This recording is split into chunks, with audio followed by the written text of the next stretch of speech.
कब से तुझे समझा रही थी रिश्वत लेना बंद कर दे, लेकिन अभी तक तूने बंद नहीं किया। अब देख इसका परिणाम। पुरानी स्कूटी पर आर्मी कैप्टन रीता चौहान अपनी मां विमला देवी को लेकर कस्बे के लिए जरूरी सामान लेने जा रही थी और उसकी बड़ी बहन मीरा चौहान इसी कस्बे की आईपीएस थी। उसकी मां के चेहरे पर खुशी और गर्व दोनों साफ दिख रहे थे, क्योंकि विमला देवी ने अकेले ही अपनी दोनों बेटियों को पाल पाल कर इस काबिल बनाया था और उसकी बड़ी बेटी मीरा को काम की वजह से घर आने का वक्त बहुत कम ही मिलता था। जैसे ही उनकी स्कूटी कस्बे के बाहरी इलाके की तरफ मुड़ी, आगे सड़क पर एक पुलिस बैरियर लगा हुआ था। जीप के बोनट पर पैर फैलाए मूंछों पर तांव देता इंस्पेक्टर विमल सिंह बैठा था और रोड पर दो हवलदार दीपक और सोनू लाठियां पटकते हुए आने जाने वालों का चालान काट रहे थे और उनसे जबरदस्ती पैसे वसूल कर रहे थे। उसी वक्त दूर से रीता चौहान अपनी पुरानी स्कूटी पर अपनी मां विमला देवी को लेकर आ रही थी। जैसे ही उन्होंने बैरियर पार करने की कोशिश की, इंस्पेक्टर विमल सिंह ने हाथ उठाकर गरजते हुए जीप के बोनट से उतरकर कहा, ए लड़की, स्कूटी साइड में लगा। कहां भाग रही है? बहुत जल्दी है क्या? रीता ने विमला देवी के साथ स्कूटी रोकी और उसके चेहरे पर कोई डर नहीं था। बोली, जी साहब, हम घर के लिए जरूरी सामान लेने जा रहे हैं। अगर कागज देखने हैं तो हमारे पास सारे कागज हैं। विमल सिंह ने उनकी ओर देखकर ठाका लगाया। ओहो, बड़ी बहादुर बन रही है। और तेरे पीछे ये बूढ़ी कौन है? कहां से आ रही है? एक हवलदार दीपक हंसते हुए बोला, सर, शायद कोई नाटक कर रही है। चेहरा देखो, बड़ी शरीफ बनने का नाटक कर रही है। दूसरे हवलदार सोनू ने और भी भद्दे अंदाज में कहा, सर, इस बुजुर्ग और लड़की की तो शक्ल ही देख लो, चोरी छिपे का मास्टर लग रही है। बुजुर्ग, यह शब्द रीता के दिल में जैसे चुभ गया। उसकी आंखें गहरी हो गईं। उसने गहरी सांस लेकर जवाब दिया, जुबान संभालकर बात कीजिए। ये मेरी मां है। हमारे पास सारे कागज मौजूद है। आप सिर्फ अपना काम करिए।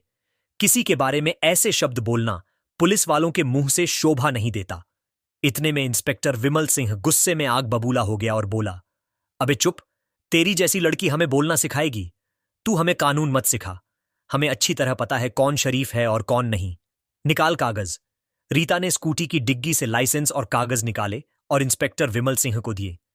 विमल सिंह ने कागजों को बिना देखे हवा में उछाल दिया और गुर्राया, अबे मूर्ख लड़की, हमें उल्लू बना रही है। नकली कागज दिखाकर सोच रही है कि ऐसे ही निकल जाएगी। हमसे चालाकी कर रही है। रीता को गुस्सा आया और बोली, सर, हमारे चालान ही काट लीजिए।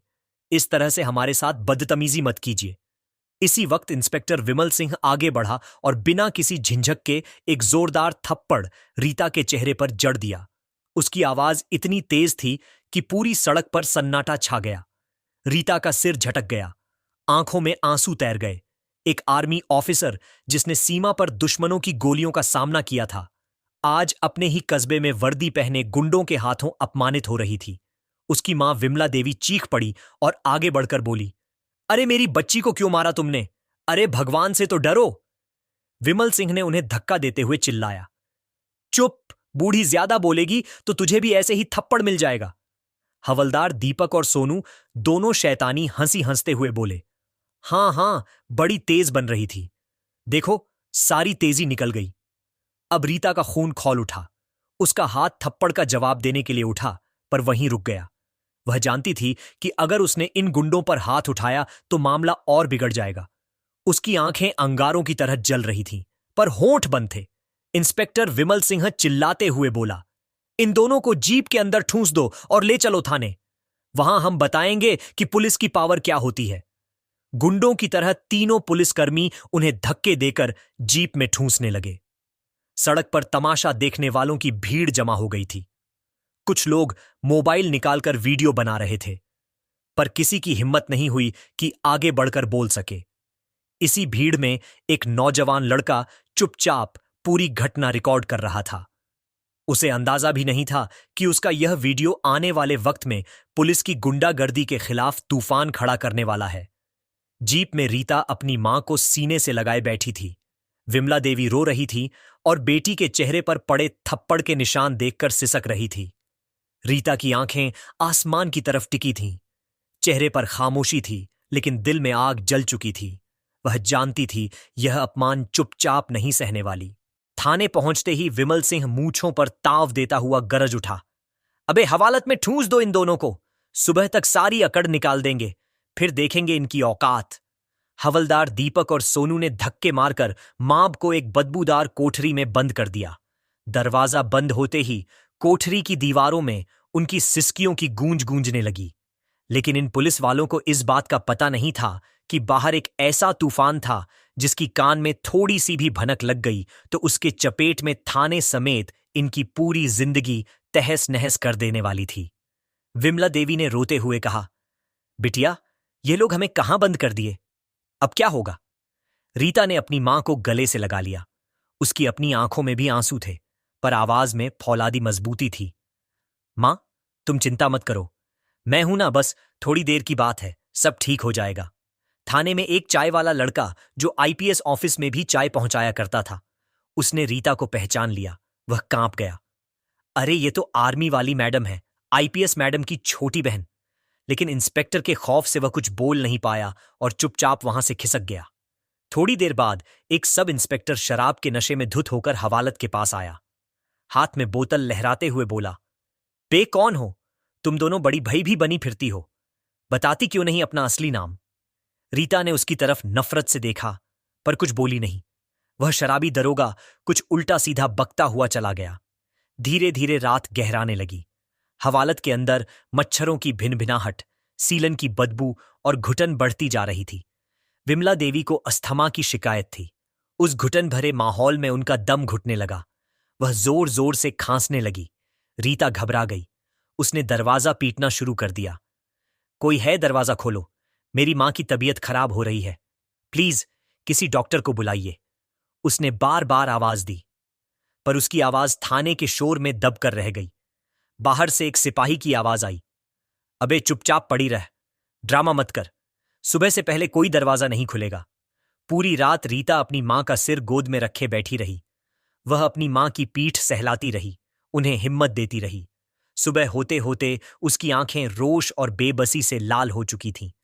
अभी तक कस्बे के किसी भी बड़े अधिकारी को खबर नहीं थी कि एक आर्मी ऑफिसर और आईपीएस की बहन की मां एक अंधेरी कोठरी में कैद है।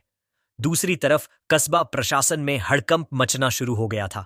मीरा चौहान सुबह से अपनी मां और बहन को फोन कर रही थी, पर दोनों का फोन बंद आ रहा था। उसने अपने ड्राइवर को घर भेजा तो पता चला कि वे सुबह से ही बाहर निकली हैं और लौटी नहीं। मीरा का दिल किसी अनहोनी की आशंका से बैठने लगा। तभी सोशल मीडिया पर वह वीडियो किसी ने पोस्ट कर दिया। पुलिस की गुंडागर्दी मां बेटी के साथ सरेआम बीच रास्ते पर बदसलूकी की और जीप में ठूंस कर ले जाया। वीडियो आग की तरह फैलने लगा। लोग पुलिस के खिलाफ गुस्से भरे कमेंट कर रहे थे। यही वीडियो व्हाट्सएप ग्रुप्स के जरिए घूमता हुआ मीरा के पीए के पास पहुंचा। उसने वीडियो देखा और उसके पैरों तले जमीन खिसक गई। उसने आईपीएस के केबिन का दरवाजा खटखटाया। मीरा उस वक्त एक जरूरी मीटिंग में थी। उसने इशारे से पीए को रोका, लेकिन पीए की आंखों में जो घबराहट थी उसे देखकर मीरा ने मीटिंग रोक दी और पास वाले कमरे में गई और बोली, क्या बात है विकास, सब ठीक तो है? विकास ने लड़खड़ाती आवाज में कहा, मैडम एक वीडियो है। मीरा ने फोन हाथ में लिया और वीडियो प्ले किया। जैसे जैसे वीडियो आगे बढ़ा, मीरा के चेहरे का रंग बदलने लगा। उसकी शांत आंखों में पहले हैरानी, फिर गुस्सा और फिर एक भयानक तूफान उभर आया। जब उसने इंस्पेक्टर विमल सिंह को अपनी फौजी बहन रीता के गाल पर थप्पड़ मारते देखा तो उसके हाथ कांपने लगे। फोन उसके हाथ से छूटते छूटते बचा। उसकी मां, उसकी प्यारी मां, जिसे उसने कभी ऊंची आवाज में बात तक नहीं की थी, सड़क पर गिड़गिड़ा रही थी। और उसकी छोटी बहन, उसकी लाडली रीता, जो देश की शान थी, आज सड़क पर बेबस खड़ी थी। मीरा की आंखों में आंसू भर आए, लेकिन उसने फौरन खुद को संभाला। वह एक आईपीएस थी। उसे इस वक्त भावनाओं में बहने का कोई हक नहीं था। उसके अंदर की बेटी और बहन तड़प रही थी, पर उसके अंदर का अवसर जाग चुका था। उसने अपने दांत भी कंधे। उसकी सांसें तेज हो गई थीं। उसने मीटिंग में मौजूद अफसरों से कहा, यह मीटिंग यहीं खत्म होती है, आप सब जा सकते हैं। सबके जाने के बाद उसने अपने पीए से कहा, विकास, पता लगाओ ये किस थाने का मामला है और मेरी मां और बहन इस वक्त कहां हैं। मुझे हर एक मिनट की रिपोर्ट चाहिए। उसकी आवाज में जो ठंडक और गुस्सा था, उसे सुनकर पीए की रूह कांप गई। उसने समझा कि आज कस्बे में एक ऐसा तूफान आने वाला है जो कई लोगों की वर्दियां और कुर्सियां उड़ा देगा। मीरा कुर्सी पर बैठ गई और सोचने लगी, मेरी मां जिसने हमें पालने के लिए अपनी पूरी जिंदगी लगा दी, और मेरी बहन जो देश के लिए जान हथेली पर रखकर घूमती है, उनके साथ यह सलूक। आज इस कस्बे की आईपीएस होने का असली मतलब मैं इन वर्दी वाले गुंडों को बताऊंगी। आज इंसाफ होगा, और ऐसा होगा कि उनकी आने वाली नस्लें भी याद रखेंगी। थाने के भीतर रात किसी मदर, भयानक सपने की तरह गुजरी प्लीज। थी। सुबह की पहली किरण जब हवालत की छोटी सी जाली से छनकर अंदर आई तो उसे कोई प्लीज, उम्मीद नहीं बल्कि और ज्यादा बेबसी मिली। विमला देवी की हालत अब और Let us बिगड़ out चुकी of थी। here. उनका सांस Please, लेना मुश्किल हो रहा था let us और वह go. लगभग बेहोश थी।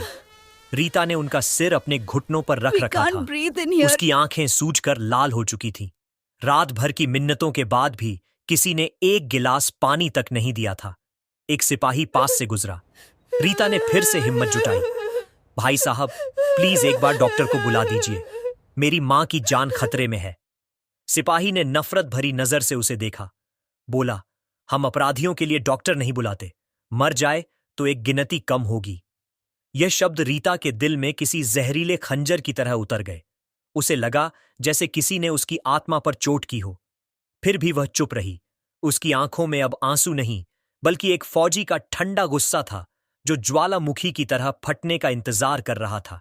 इसी बीच थाने के बाहर का माहौल बदलने लगा था।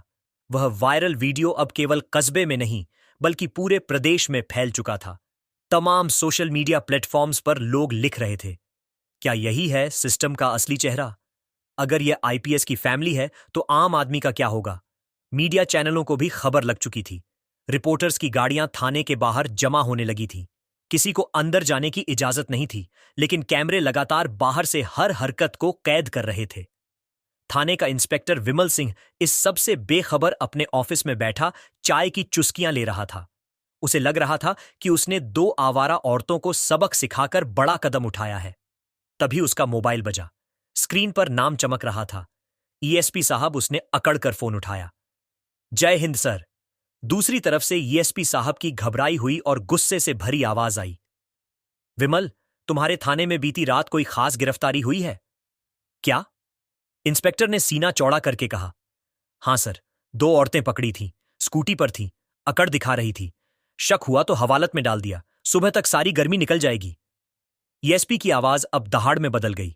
बर्बाद कर दिया तुमने। वह 2 औरतें कोई और नहीं, इस कस्बे की आईपीएस मीरा चौहान की मां और उनकी आर्मी ऑफिसर बहन है। और वह वीडियो पूरे प्रदेश में घूम रहा है। मुख्यमंत्री तक बात पहुंच गई है। तुमने आईपीएस की फैमिली को हवालत में डाला और उनके साथ बदतमीजी की, थप्पड़ मारा। किस अधिकार से बेवकूफ? इंस्पेक्टर विमल सिंह के हाथ से फोन लगभग छूट गया। उसके चेहरे का रंग उड़ गया, जैसे किसी ने उसका सारा खून निचोड़ लिया हो। उसने लड़खड़ाती आवाज में कहा, सर, सर, हमें पता नहीं था, उन्होंने बताया नहीं सर, हमसे गलती हो गई, माफ कर दीजिए सर। ईएसपी ने चीखते हुए कहा, तुम्हें अब जवाब मुख्यमंत्री और चीफ सेक्रेटरी को देना पड़ेगा। अभी इसी वक्त उन्हें बाहर निकालो, और अगर उन्हें कुछ हुआ तो मैं तुम्हें जिंदा जमीन में गाड़ दूंगा। फोन कट चुका था। इंस्पेक्टर विमल सिंह की दुनिया घूम गई थी। वह पागलों की तरह अपनी कुर्सी से उठा और हवालत की तरफ भागा। चाबी लाओ, जल्दी खोलो दरवाजा। सिपाही दौड़ा दौड़ा चाबी लेकर आया। दरवाजा खोला गया। अंदर का मंजर देखकर इंस्पेक्टर की रूह कांप गई। रीता नीचे जमीन पर बैठी थी। उसकी गोद में उसकी मां बेहोश पड़ी थी। इंस्पेक्टर दौड़ते हुए अंदर गया और हाथ जोड़कर गिड़गिड़ाने लगा, मैडम, मैडम, हमको माफ कर दीजिए। हमें सच में नहीं पता था कि आप कौन हैं। आपने बताया क्यों नहीं? रीता ने कोई जवाब नहीं दिया। उसने बस अपनी मां की नब्ज टटोली। वह बहुत धीमी चल रही थी। उसने इंस्पेक्टर की तरफ ऐसी नजरें की कि वह कांप गया। जल्दी एम्बुलेंस बुलाओ। उसकी आवाज में एक फौजी का हुक्म था। इंस्पेक्टर ने कांपते हाथों से मोबाइल निकाला और एम्बुलेंस को फोन किया। 5 मिनट के अंदर एम्बुलेंस थाने पहुंच गई। विमला देवी को स्ट्रेचर पर लिटाया गया। रीता भी उनके साथ एम्बुलेंस में बैठ गई। जैसे ही वह लोग थाने से बाहर निकले, मीडिया ने उन्हें घेर लिया। कैमरों की फ्लैशलाइट और सवालों की बौछार शुरू हो गई।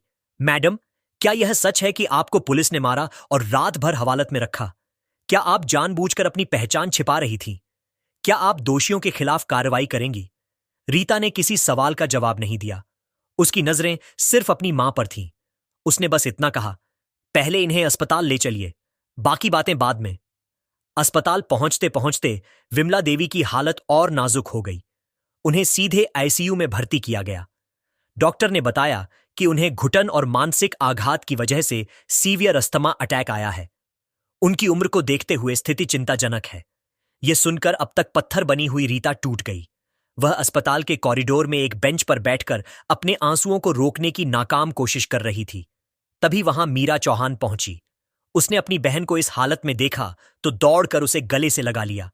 दोनों बहनें एक दूसरे से लिपटकर रो पड़ीं। दीदी, रीता, ये सब कैसे हुआ? तूने मुझे फोन क्यों नहीं किया? मीरा ने सिसकते हुए पूछा। रीता ने रोते हुए कहा, दीदी, उन्होंने हमारा फोन छीन लिया था।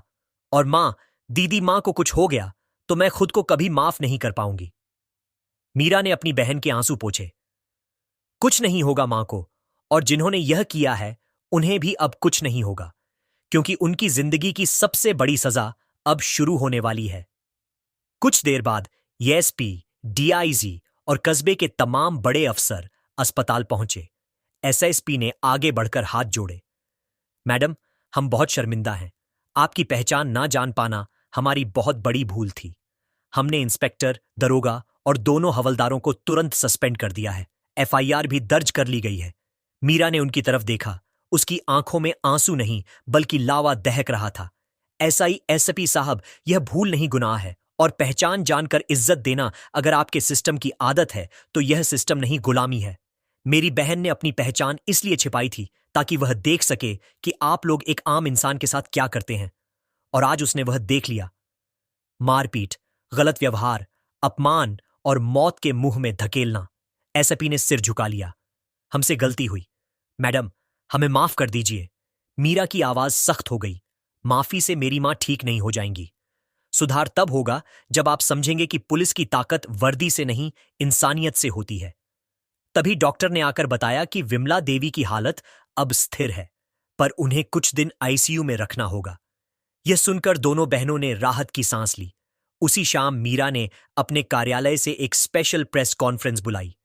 मीरा खुद मीडिया के सामने आई और बोली, हां, यह सच है कि कल रात मेरी मां और मेरी बहन के साथ पुलिस ने बदसलूकी की। लेकिन यह कहानी सिर्फ मेरी नहीं है। यह इस कस्बे के हर उस आम नागरिक की कहानी है जो रोज थानों में जिल्लत झेलता है। इसलिए आज मैं सिर्फ उन पुलिस वालों के खिलाफ नहीं, बल्कि इस सड़े हुए सिस्टम के खिलाफ जंग का ऐलान कर रही हूं। पूरे कस्बे की पुलिस को अब संवेदना और मानवता की ट्रेनिंग दी जाएगी। हर थाने का आकस्मिक निरीक्षण होगा, और जहां भी ऐसी शिकायतें मिलेंगी सिर्फ सस्पेंशन नहीं, सीधी बर्खास्तगी होगी। पूरा प्रदेश गूंज उठा। एक आईपीएस जिसने अपने परिवार के अपमान को सिस्टम सुधार का हथियार बना लिया था। तो दोस्तों, यह कहानी केवल मनोरंजन और शिक्षा के उद्देश्य से बनाई गई है। इसमें दिखाए गए सभी पात्र, घटनाएं और संवाद काल्पनिक हैं। किसी भी वास्तविक व्यक्ति, संस्था या घटना से इनका कोई संबंध नहीं है। कृपया इसे केवल कहानी के रूप में देखें और इसका आनंद लें। हम किसी की भावनाओं को ठेस पहुंचाना नहीं चाहते। अगर आपको यह कहानी पसंद आई हो तो इसे लाइक करें और ज्यादा से ज्यादा लोगों तक शेयर करें। कमेंट करके बताएं कौन सा कदम सबसे अच्छा लगा, और हमारे चैनल को सब्सक्राइब करना ना भूलें, क्योंकि हम आपके लिए ऐसे ही प्रेरणादायक कहानियां लाते रहेंगे। धन्यवाद।